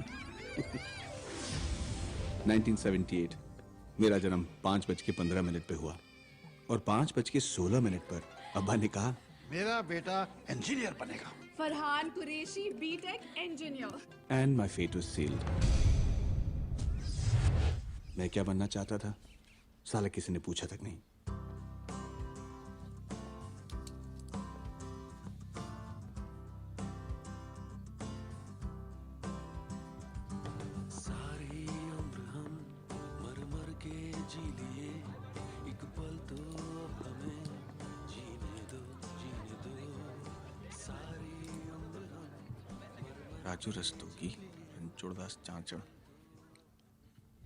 Un pequeño fragmento en el que este Farhan, ¿no? Este cuarto personaje del cual no Como nos hayamos bien olvidado. habéis escuchado el nombre, que se ha escuchado ahí perfectamente y se ha entendido perfectamente. Como bien habéis escuchado, pues ya nos introduce un poco más esta parte del flashback, de cómo recuerda los años en los que pasaron la universidad juntos. Y no solo esto, sino cómo ya nos habla de algo que en lo que la película se centra bastante y tiene bastante énfasis, que es esta vida sellada en el momento en el que naces, estas expectativas sociales que se relacionan de forma muy, muy estrecha con el hecho de que pues, están en una escuela de ingeniería de alto rendimiento, ¿no? de mucho prestigio, y por tanto el nivel de exigencia es muy alto. Y ya no solo exigencia en la propia institución, como veremos más adelante también en la familia, pero bueno, centrándonos ahora en la educación, en la parte de la escuela del pasado, es de nuevo una promoción de estudiantes que se enfrentan a la ingeniería en una universidad prestigiosísima de la India. Y es que hay que decir que la película no es tan idiota como nos puede parecer en el sentido de que no es terriblemente absurda y no es la idiotez por la idiotez, sino que presenta idioteces y las presenta en concepciones muy distintas, realmente. Sí que presenta esa idiotez absurda, esa idiotez del ridículo, pero también esa idiotez refiriéndose o haciendo más bien una crítica, ¿no? a ciertos elementos pues que están impuestos por el sistema, o bien por la familia, o bien por la escuela, y los califica de idioteces, aunque no evidentemente de forma explícita. De hecho, el comienzo de esta parte en la cual vemos su curso académico, ¿no? Es las novatadas, lo que es prácticamente también está presente en nuestra querida España, y que es algo muy estúpido, evidentemente, que es sencillamente una convención social en la cual, por la cual lo primero que haces cuando comienzas un curso universitario es hacer que los novatos queden como idiotas, pasándoselo bien o mal si eres un capullo, pero bueno, eso ya es otro asunto. Pero sí, y además hace un juego muy interesante que es contraponer esta evidente estupidez de, pues eso, de ridiculización por aceptación social de ciertos ritos y demás, con algo que a priori nos puede parecer que es más elevado o más culto y que no se presta tanto a ridiculización, como son los protocolos de la propia universidad, que además, pues evidentemente por la rigidez de los códigos sociales y por el hecho de que es una de gran prestigio, tiene un gran peso en el día a día de la estudio ahí, ¿no? Y pues eso, contrapone estas novatadas que consisten en bajarse los pantalones y que un veterano se burle de ti, con los discursos y la fanfarria que se da alrededor, sobre todo del profesorado y de los profesionales de esta universidad. Y es que en esta primera escena ya vemos esa bobada colectiva, ¿no? Además, esas bobadas incentivadas por unos y otros, por todos los que están participando realmente, tanto a un lado como al otro, tanto como novatos como veteranos. Y cómo, pues eso, realmente ahí entran todos en el mismo juego y se animan a ser un poquito más idiotas unos a otros. Y poco después de esta escena, de hecho, prácticamente en la misma, vemos la primera idiotez que surge, paradójicamente, fruto de la inteligencia y del conocimiento. Y es que es una tontería que está ahí para que sencillamente nos haga reír, pero que es algo que no puedes hacer si no tienes ciertas habilidades técnicas y ciertos conocimientos. Y estoy hablando concretamente de una electrocución por mear. Efectivamente, esta película además jugará, como decimos, sí que tiene un pozo, ¿no? Un subtexto sobre inteligencia y estupidez, pero jugará todas las bazas del humor más absurdo y más pues, cacaculo pedo pis que existe. O sea, que en realidad es algo que nunca, jamás nos deja de hacer gracia como humanos. Por mucho que queráis haceros los eruditos. Y el que diga que no miente. Efectivamente, es que es eso. A todos nos hace gracia, es así. Sí, lo que, pues ya tenemos este ejemplo, pero a lo largo de toda la película, pues de todo. Cacaculo, pedo, pis, chistes de eructos, mearse en propiedades ajenas, juegos de palabras, que evidentemente igual no entendemos, pero entendemos que se han realizado. Pero sí, empezamos ya con la llegada de este personaje, la introducción de este personaje, de este Ranchu, al cual ya se nos ha introducido, se nos ha creado expectativa. Su primera acción en la película es, escudarse de la idiotez colectiva, porque él no quiere participar en este rito, o se va a su bola, y lo que hace es escudarse de la idiotez colectiva con su propia idiotez, y así pues cuestiona un poco, ¿no? la línea que separa lo inteligente de lo estúpido, y que si la inteligencia puede servir también para hacer el imbécil. Y eso, de hecho, es algo que se ve a lo largo de toda la película en varias acciones, fundamentalmente de Rancho, porque es el que cuestiona, ¿no? El que formula esta pregunta acerca de la relación que existe entre idiotez e inteligencia. Pero eso es algo que podremos abordar dentro de unos minutos. Y otro de los aspectos a los que podemos pasar a atender respecto de la universidad y del sistema educativo, ¿no? Es un poco como los alumnos son máquinas realmente, están casi diseñados para seguir directrices, Y Rancho es precisamente el único que está libre de esas ataduras, ¿no? Y esto lo representan muy bien, por ejemplo, con una escena en la que se habla de la falsa idiotez, que son las definiciones cercanas y el lenguaje sencillo. Efectivamente, y además en esta misma escena se hace, bueno, como estamos precisamente en una facultad de ingeniería, se juega un poco con el simbolismo de la máquina, ¿no? De algo que es un mecanismo que pretende simplificar y hacerlo lo más fácil posible, y cómo estos estudiantes se espera que sean sencillamente máquinas que llevan a cabo una acción mecánica de forma que simplifiquen procesos ajenos a ellos mismos, pero que no se espera que verdaderamente o que luego en la práctica no se espera que tengan ideas originales y propias. Es una visión un poco maniqueísta, porque Rancho sí que es verdad que es un poco un personaje demasiado idóneo, demasiado perfecto para mi gusto, pero sí que cuestiona de forma efectiva la narrativa planteada por un antagonista muy claro que tiene la película, del cual podemos hablar ahora, como es este Computer Virus, que tiene ya un nombre que tilita, que es un personajazo, es así, una parodia de sí mismo, una exageración hecha personaje, hecha interpretación, que es básicamente el director y profesor principal o que más veremos del instituto de la universidad, que además es una persona con una obsesión por la competitividad y la eficiencia. Y es que Virus es realmente la arrogancia, la competitividad y la productividad exacerbadas hasta el punto más absurdo, hasta unos límites completamente insospechados. De hecho, en la presentación del propio personaje ya se ve, y se ve en elementos como llevar la ropa con velcro y con ganchos para tardar menos, en vestirse, el escribir con ambas manos a la vez. Sí, llevar incluso tareas, o sea, hacer las tareas improductivas, aprovechar para hacerlas cuando está dormido, o más bien que las hagan por él, como puede ser el afeitarse, dar cabezadas de 7 minutos y medio, calculadas al detalle. Es que es todo absurdo, está llevado al extremo, evidentemente, para que sea mucho más explícito y mucho más notable, pero es que es absurdísimo. A mí me hace bastante gracia este personaje, pero bueno, efectivamente, más allá de la introducción esta, que tiene lugar en forma de secuencia, en la que vemos efectivamente cómo se echa una siesta ante a la música de una ópera y demás, ya en la primera escena en la que habla, en la que tiene acción, lo que hace es dar un discurso que es entre comillas motivador, pero que más bien es de meterle miedo a los alumnos, ¿no? y de instarlos a la competitividad absoluta, como es esta noción del darwinismo social, el ejemplo de un pájaro que aprovecha los nidos de otros para Del cuco. para para poner sus propios huevos, para plantar sus huevos, efectivamente, y que sí, en eso estaba pensando.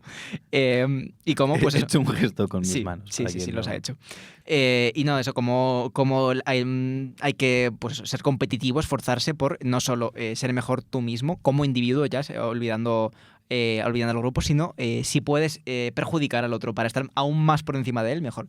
Y esto además cala muy bien otro personaje que podemos también ir mencionando, como es este silencer, este silenciador, que es uno de los 3 idiotas en el presente, y el friki que comentábamos antes, que está picadísimo con Rancho, ¿no?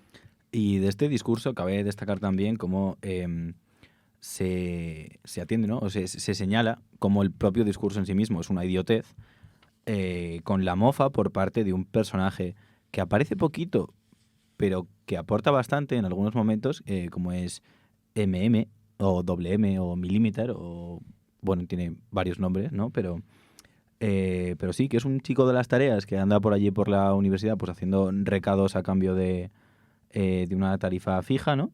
Y está, cuando da el discurso a Virus, pues imitándole de forma muy despectiva, está mofándose realmente. De este modo también nos da a entender que otro elemento que también tiene mucho que ver con la inteligencia en esta película, que es la memorización, el aprendizaje palabra por palabra, contra pues un conocimiento, digamos, más genuino, más orgánico. Entendemos a través de este personaje de forma sutil que Virus es el discurso que dar todos los años y que por tanto es algo fijo y que no requiere mucha inteligencia, sino simplemente memorizar.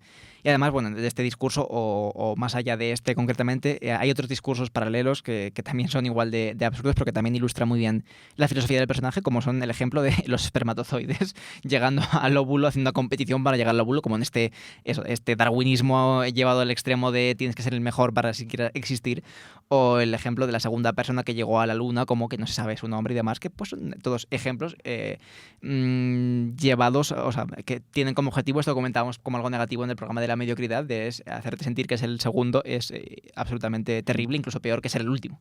Y todo esto de la excelencia pues es cuestionado en un primer momento por Rancho, que se pregunta, ¿no? Le pregunta a Virus cuando se está vanagloriando de tener un bolígrafo para astronautas, que por qué se inventó eso teniendo acceso a los lápices. Uh-huh.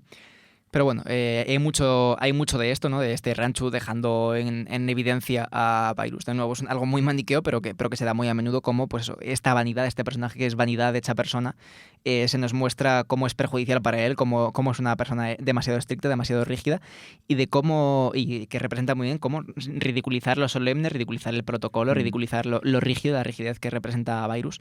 Es también un signo de inteligencia porque es no aceptar las cosas tal y como son, que es al fin y al cabo mentalidad crítica y es bastante importante a la hora de ser, de que está relacionado con la creatividad y es muy importante a la hora de ser inteligente de cualquier forma. Pero es cierto que Virus se tiñe también de forma mucho más negativa en algunos momentos, porque en su figura pues vemos la deshumanización de la academia, vemos cómo no permite que haya ningún hueco para la emoción o para el descanso y de hecho presiona tanto a uno de los alumnos que en un momento trágico y que parece por un momento que va a cambiar el tono de la película, pues es empujado al suicidio incluso. Y es un ejemplo como luego se desarrollan más a través de los dos personajes secundarios o amigos de Ranchu, de cómo las circunstancias materiales al fin y al cabo tienen un gran peso en cómo cómo el sistema educativo presiona a la gente para ser productiva, para ser trabajadora, para alcanzar la excelencia, a cambio de sacar a la familia de uno de ellos de la más absoluta pobreza o de cumplir las expectativas que se imponen a través de la figura paterna, ¿no? Pero eso, y a pesar de que Chique mantiene en todo momento un tono bastante ligero, con muchas estupideces y una comedia bastante efectiva, tiene una crítica bastante profunda, que además se destaca mucho en la crítica, sobre todo en la crítica cultural, hacia el funcionamiento de las instituciones educativas en el país de la India y por extensión del resto del mundo con este sistema similar. Sí, de hecho hay un momento en que se hace una metáfora sobre los alumnos y los leones de circo, y se dice como esos leones de circo pues que tienen miedo al látigo, ¿no?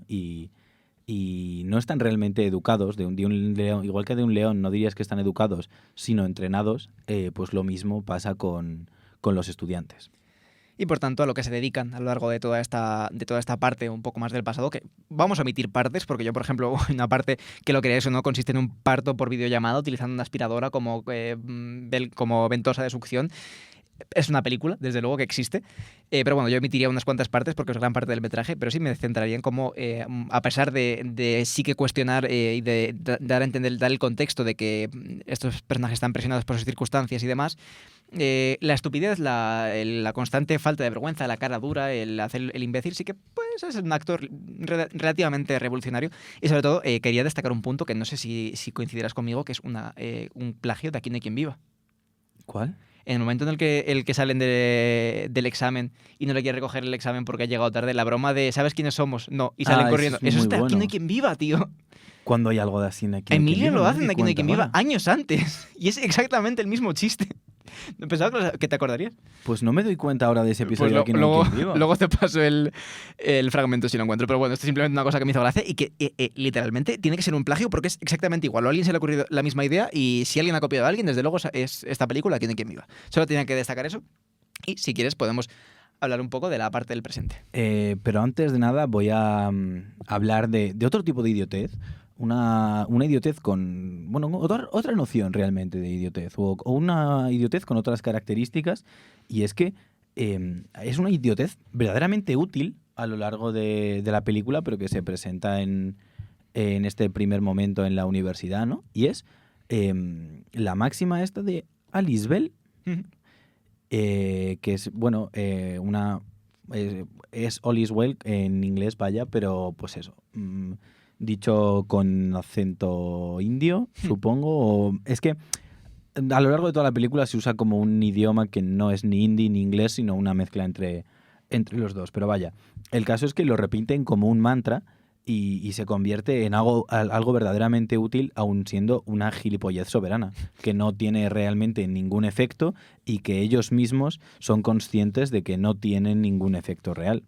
Alice Well, que bueno, ya que no has querido traducirlo, por si acaso todo el mundo habla en inglés. Todo está bien. Todo está bien, todo va a estar bien. También es un poco la idea, ¿no? De este optimismo que nos encapsula más bien el deseo, porque evidentemente la película es un poco más realista que eso, de que el futuro será mejor que ahora. Y bueno, en el presente, en ese futuro del pasado, por así decirlo, vemos si todo ha estado bien o si la vida es un poco más complicada de lo que parece por ese mantra.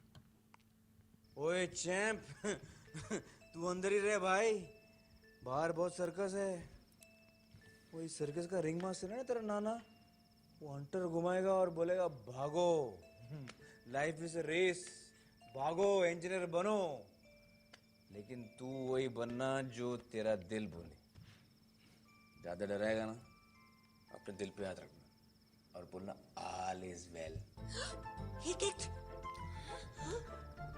फिर से बोलो all is well all is well मारा बोलो all is well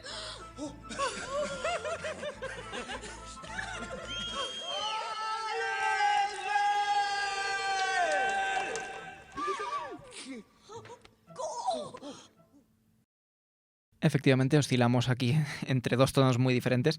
Lo primero que se escucha es a uno de los personajes hablándole a un útero, básicamente, a una persona que está dentro de... A un bombo. A un bombo, sí. A una persona que aún no ha nacido, a un bebé que sigue dentro de la persona de la cual saldrá dentro de poco. Pero no digas a un útero, queda muy feo. Ya, lo he hecho a propósito, evidentemente. Pero bueno, lo que decíamos era eso, que está un poco planteando una visión más negativa de la vida, diciendo, pues, perpetuando este discurso de que la vida es una competición, una carrera, ¿no? Y dándole una perspectiva muy cínica a un bebé que entendemos que no va a quedarse con ese mensaje, pero que aún así pues, es un mensaje que está mandando. Y le dice que la vida va a ser dura y demás, pero inmediatamente cambia el tono con este Alice Well que comentaba mi compañero y de repente parece que hay una reacción y un cambio de tono porque se cambia a un optimismo que la película no siempre mantiene. Y de hecho es un optimismo que se ve potenciado en estos últimos segundos que escuchábamos con un grito de Alice Bell también por parte de los dos idiotas que faltaban en escena, que eran en este caso Raju y Ferran, meando de nuevo una vez más con los chistes de pis en la puerta de la casa de Virus.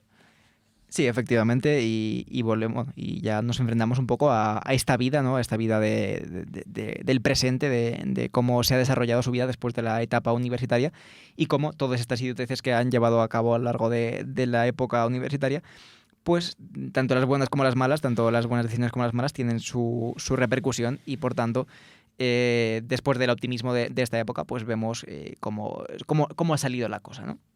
Pero sin embargo no es que se hayan vuelto hombres grises, ni mucho menos, sino que siguen ciertamente despreocupados en cierta medida, ¿no? Y, por ejemplo, el propio Raju aparece en la primera escena en el presente sin pantalones por la vida. Y no, sin embargo, no parece importarle demasiado, a pesar de que este ir sin pantalones haya sido pues un olvido y no algo intencional.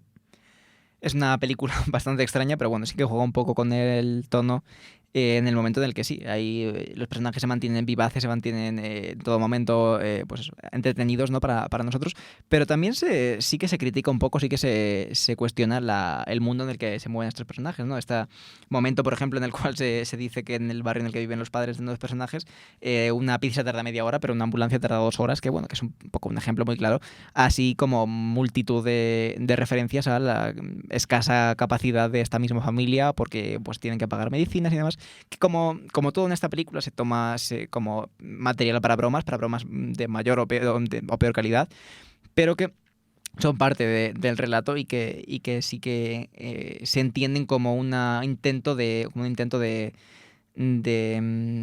cuestionar un poco la relación entre la educación y el sistema que lo rodea. Y es que esto va en la línea de presentar elementos del sistema o fallos del sistema, o bueno, sí, podríamos considerar los fallos, ¿no? Como idioteces, como cosas absurdas, como cosas a cambiar o cosas que no están bien. Son todas estas concepciones, ¿no? Todas estas definiciones de idiotez con las que va jugando la película a lo largo de todo el metraje. Pero más allá de eso, en retrospectiva, miran desde el presente cuáles eran las aspiraciones o cuáles eran los sueños o incluso cuáles eran las intenciones, ¿no? en el momento en el que estaban en la universidad de nuestros protagonistas, y lo analizan todo desde el prisma, desde un nuevo prisma, ¿no? que es precisamente pues desde la actualidad. Y de esta manera miran atrás y reconocen pues cómo hay quien fue a la universidad por el título, o hay quien fue verdaderamente por el gusto y el afán de aprender, o miran también y ven cómo en su momento querían dedicarse a algo distinto y pudieron luego acceder a ello, o persiguieron luego su vocación o no, si abandonaron alguna de las manías que tenían en su momento o no. Realmente hacen en cierta medida pues una comparativa, ¿no? Y ven si han evolucionado desde sus tiempos mozos. Además, sobre todo en esta parte entra en juego otros elementos, como son la hipocresía burguesa, ¿no? De varios de los personajes, de varias de las familias de los personajes, y un poco este paternalismo que demuestran y estas expectativas sociales muy, muy rígidas y muy fijas, sobre todo también en el ámbito del amor, del matrimonio como institución social, del matrimonio como relación verdaderamente surgida del amor, disculpad.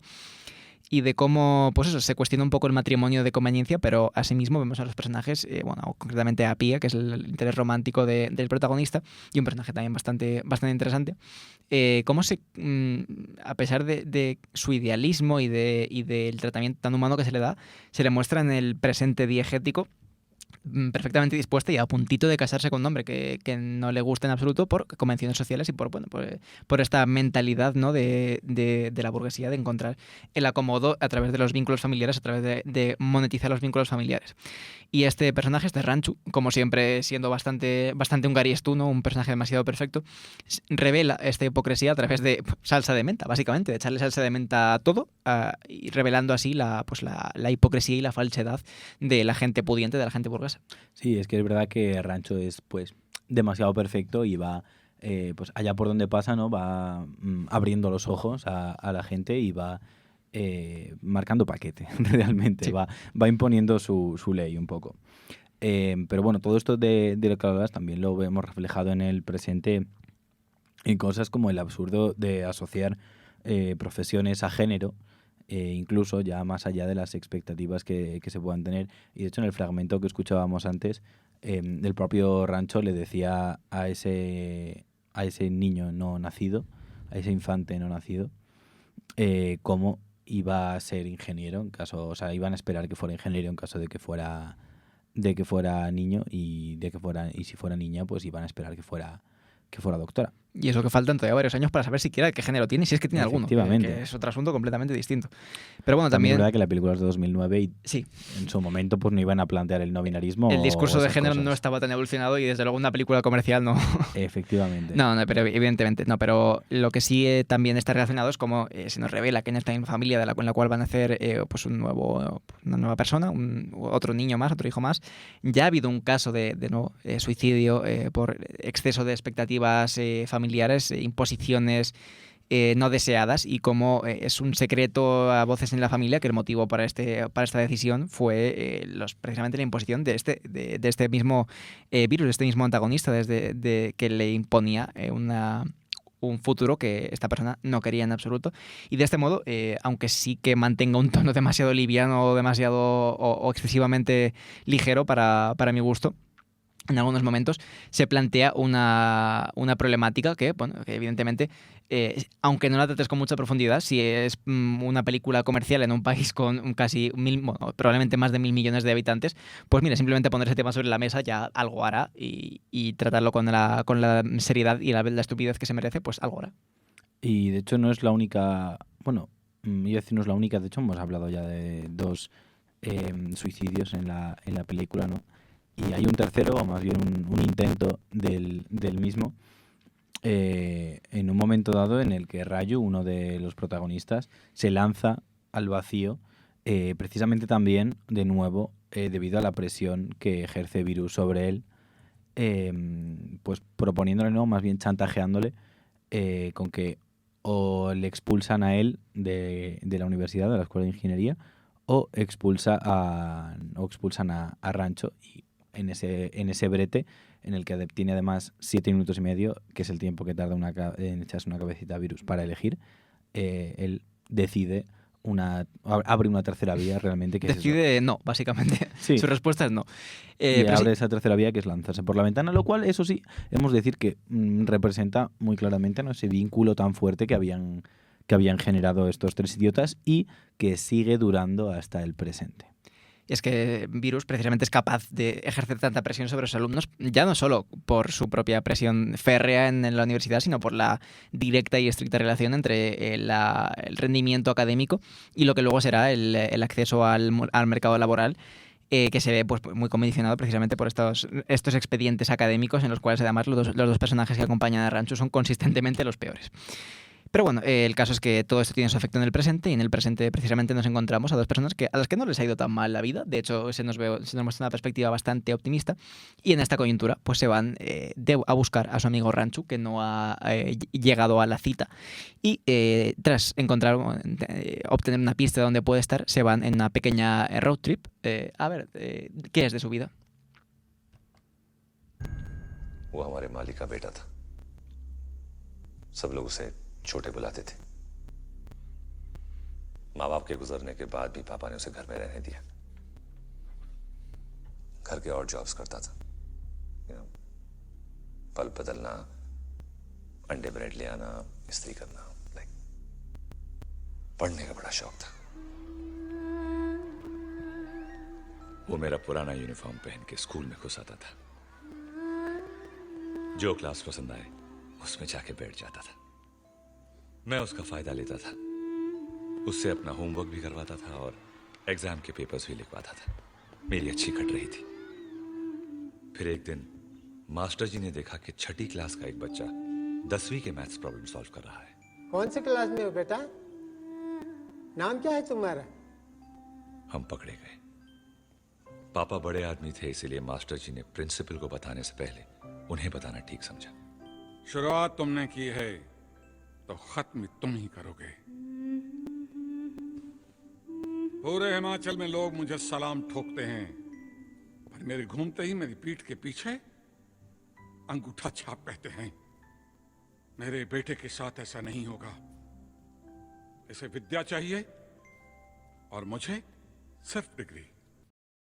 Ya habéis escuchado, aquí llega el giro, y es que descubren Raju y Farhan que Rancho no es Rancho en realidad. Cuando buscan al verdadero Rancho se encuentran con este hombre, el que hablaba en este fragmento, ¿no? Que les confiesa que él es el verdadero Rancho y quien ellos conocían como tal es en realidad Chote, que es hijo del jardinero del verdadero Rancho. Y nos cuentan con un flashback como ya desde pequeños, ya desde el colegio, Chote, que no tenía acceso a la educación, pues se vestía con las ropas de Rancho, a pesar de ser 4 años más joven, y acudía a clase como si fuera él a aprender realmente. Rancho verdadero, identity theft is not a joke. Pero vaya, el caso es que así Rancho acabó siendo Bueno, esto les pillaron, nos dicen que les pillaron, pero esto pues se fue perpetuando porque el padre era muy rico y estructuras de poder y estas cosas. Y acabó siendo Rancho un idiota con un título a su nombre y Chote, pues sencillamente alguien que no tenía acceso a la educación, pero que verdaderamente la disfrutaba y pudo acceder a la misma, pero luego no se vio reflejado a nivel institucional. Chote, el que conocemos como Rancho durante la mayor parte de la película, es la personificación del dicho de que el hábito hace el monje, precisamente, de cómo constantemente se adopta la actitud, básicamente fake it till you make it. También es un poco, dependiendo si te gusta más el refranero español o el inglés. Y lo que nos dice es sencillamente eso, que si tienes la confianza suficiente y te comportas, bueno, en este caso se comporta como con seguridad y de la forma adecuada, se puede colar en cualquier sitio como se cuela en la propia universidad, y que tenía solo como objetivo conseguir el título y que lo dejasen en paz, lo cual es bastante relatable también decir, llegados a este punto, que lo encuentro bastante cercano a mi persona. Pero sí, después de este pequeño giro, de este encontronazo, siguen la pista de Chote hasta encontrarlo. Bueno, hasta primero pasan a buscar a Pía, como ya hemos dicho antes, al interés romántico que ya también lleva sin saber de él mucho tiempo.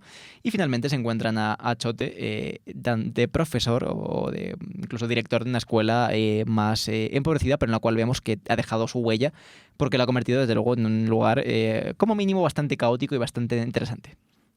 Sí, y es que Rancho, Chote o como coño se llame esta persona, porque luego incluso hay un tercer nombre, Wankun o algo así del estilo, otra nueva identidad que se le aplica, se ha convertido en profesor y bueno, ahora pues transmite y da alas a las pasiones de sus alumnos. Y es que todos están en un punto de sus vidas, ahora cuando se reúnen, pues distinto de aquel en el que estaban cuando dejaron de verse, cuando se vieron por última vez. Farhan, por ejemplo, en Farhan vemos una evolución muy clara, vaya, porque ha perseguido su verdadera vocación, que era... No, este es Rayo, no sé quién es los dos, ya lo siento. Digo Farhan, pero bueno. Me parecía Farhan, vale. Bueno, ahora ha conseguido perseguir su verdadera vocación, ¿no? Y confesarle a su padre, a pesar de las expectativas que se nos van señalando en toda la película, que eso realmente, el ser ingeniero no es lo que le llena y que quiere dedicarse a la fotografía salvaje. Y lo consigue con mucho éxito. Y por su parte, Rayu pues abandona un poco los miedos y los rituales que solía hacer asociados a la religión y pues se convierte en una persona completamente distinta en ese sentido. Y además algo que me parece muy chulo es que los dos hacen cosas, uno escribe un blog que diga y el otro escribe libros, y Rancho, Chote y tal, lo consume todo. Sí. Consume las cosas de sus colegis a pesar de no verles, y eso mola bastante. Es un pequeño detalle bastante lindo, que es cuando se encuentran encuentran de esta, pues le dice este Millimeter, ¿no? Este personaje que vuelve ahora en la otra escuela. Completamente reconocible. Completamente reconocible. De hecho es otro actor, probablemente. Estoy convencido de que es otro actor. Muy probable, sí. Y les dice que sí, que mantiene su orgullo, ¿no? Este orgullo de tus colegas que es muy lindo, que es muy guay.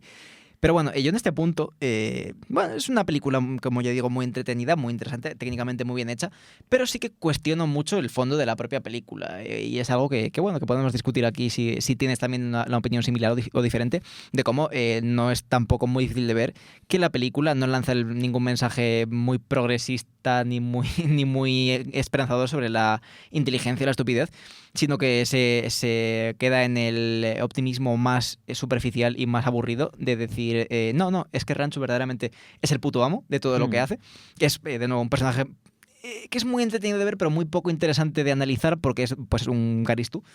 Y pues la conclusión es que no es ninguna, el mensaje no es nada del tipo, es un idiota pero disfruta lo que hace, o se conforma con una vida humilde, o verdaderamente habría que eliminar las estructuras de poder que oprimen a la gente solo por hacer lo que quiere, sino que el mensaje es, este tío verdaderamente es el puto amo, y como es el puto amo, hace puto amadas. Sí, al final, a ver, es una comedia entretenida y sin más, y tampoco no le puedes pedir demasiada profundidad. Al final es verdad que sí, que te señala cosas, pero se queda en eso, en señalarlas, en apuntar en una dirección, pero se moja lo justo. Eso es verdad y es algo que quizá le podríamos criticar, ¿no?, a esta película, porque es verdad que se moja muy, muy, muy, muy poquito. Y los personajes, como bien dices, y de hecho probablemente la inmensa mayoría de situaciones que se desarrollan son todo blancos y negros, y no hay matices, no hay grises, no hay prácticamente confusión de ningún tipo a la hora de entender algo incluso como malicioso o bondadoso o cualquier cosa, porque es que es todo maniqueo. Claro, pero o sea, evidentemente yo estoy de acuerdo en que la película no tiene mucha pretensión de ser un ensayo sociológico ni filosófico, ni mucho menos, pero me sorprende porque podría haberse quedado en una película incluso más compacta y más, más comercial, en el sentido de ser más amena y más y con menos contenidos negativos, pues yo qué sé, eliminando las partes de suicidios, depresiones y demás, o suavizándolas un poco, y que estaría aún más en línea con el mensaje de la película. A mí lo que me sorprende es que planteen todos estos elementos, pues de la pobreza estructural, de la familia de esta gente y de cómo nos los muestran, y luego no hagan nada interesante con ellos, porque Sí. creo que tenían los mimbres ahí para, sacrificando quizás, verdad, un poco de el mensaje absolutamente positivo de salir del cine con un sabor de boca absolutamente dulce. Si se hubiera sacrificado eso por algo que habría sido quizá menos positivo, pero más interesante, como es haber demostrado cómo, pues eso, Ranchu, igual no siendo 100% perfecto, sino teniendo fallos, y los personajes podían haberse utilizado para explorar cómo, pues, verdaderamente la mediocridad o la no excelencia puede tener peso real sobre la vida de la gente. Pero bueno, es sencillamente eso, que para todos los mensajes que va sembrando no recoge nada, sino y yo estaba esperando un giro después, pero el giro es que Rancho efectivamente no solo es el puto amo como se esperaban, sino aún más, y que Silencer es un desgraciado y que nunca hace nada a derechas. Sí, el tono baila un poco y parece que va a haber eso, pues grises, cositas que vamos a tener que interpretar los espectadores, tal, pero no, son solo espejismos, al final es verdad, y dejan todo muy claro y muy zanjado. Y luego al final del todo hacen algo que me repatea bastante, que es terminar con una cita de aspira a la excelencia y el éxito te perseguirá, lo cual me parece un mensaje de mierda. Claro, es que sencillamente. Es que ese es un poco el problema, ¿no? Que el corazón de la filosofía es de la filosofía de la película es profundamente liberal. Es el mensaje de si verdaderamente tú como individuo eres el reputísimo amo, pues vas a tener una buena vida, pero no tiene en cuenta pues ni el azar, ni que igual no seas el reputísimo amo, ni entre muchas cosas. Y efectivamente, eso, que se podía haber matizado la película sencillamente eliminando la parte crítica y la convirtiendo en la comedia aún más entretenida y sin tirando millas. Claro, y sin confusión, que también es perfectamente válido. Sí, ciertamente. Pero bueno, yo creo que ya hemos criticado suficiente esta película, que por otro lado hemos encontrado muy disfrutable, de verdad, por mucho que hayamos dedicado estos últimos minutos. Y muy refrescante, cagarnos en desde sus luego, muertos. que es muy guay ver estas películas extranjeras y con otra cultura detrás. Y también decir que el indie es muy relajante. El lenguaje indie a mí me parece muy, muy, muy lindo. Está guay. A ver, no me parece especialmente relajante, pero es agradable. Es agradable, ciertamente, de escuchar. El caso, nos vamos a ir despidiendo ya. Vamos a dar por zanjado este capítulo. Y por mi parte, pues deciros que no dudéis en sumaros al carro de la bimboficación si esto significa ser más felices. Mi único mensaje es por más locuras a tu lado, compañero, y ya está. Si no es locuras, ir a comer a la tagliatella. Y exactamente. Cosas, ¿no? Bueno, hasta aquí el programa de hoy. Creo que hemos hecho suficiente el tonto. Nos vamos con Young and Foolish de Bill Evans Trio, que recuerda en tono nostálgico esa inocencia estúpida que estamos condenados a superar en algún momento de nuestras vidas. ¿O no? Volveremos la semana que viene para hablar de un asunto que ocupa a cada persona que habita este mundo hostil, sea más o menos idiota. Trataremos algo tan sencillo y tan complejo como es la realidad. El lunes 11 a las 6 de la tarde en radiooasis.es, la emisora 106.4 FM y twitch.tv/conversaciones podcast. Os esperamos.